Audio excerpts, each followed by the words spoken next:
Hello friends, good morning. இன்றைக்கி வந்து மத்தி மீன் குழம்பு எப்படி வைக்கிறதுன்னு பார்க்கலாம்.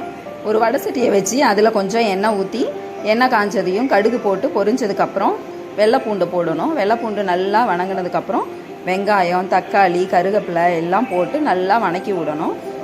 வெங்காயம் தக்காளி நல்லா வணங்கினதுக்கப்புறம் கொஞ்சோண்டு வெந்தயத்தூள் போடணும். வெந்தயத்தூள் நல்லா வணங்கினதுக்கப்புறம் புளியை நல்லா கரைச்சி வச்சுக்கிட்டு சாந்து நம்ம அரைச்சி வச்சுருக்கிற சாந்தை ஊற்றணும். சாந்தில் வந்து வெங்காயம், தக்காளி, மீன் மசாலா தூள், மஞ்சத்தூள், கொஞ்சோண்டு தேங்காய் எல்லாம் போட்டு நல்லா அரைச்சி அதில் ஊற்றணும். அதை ஊற்றிட்டு நம்ம கரைச்சி வச்சுருக்கிற புளி தண்ணியும் கொஞ்சம் ஊற்றிட்டு அதை நல்லா கொதிக்க விடணும்.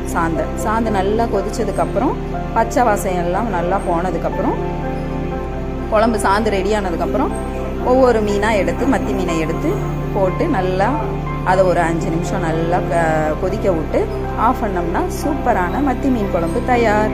தேங்க்யூ.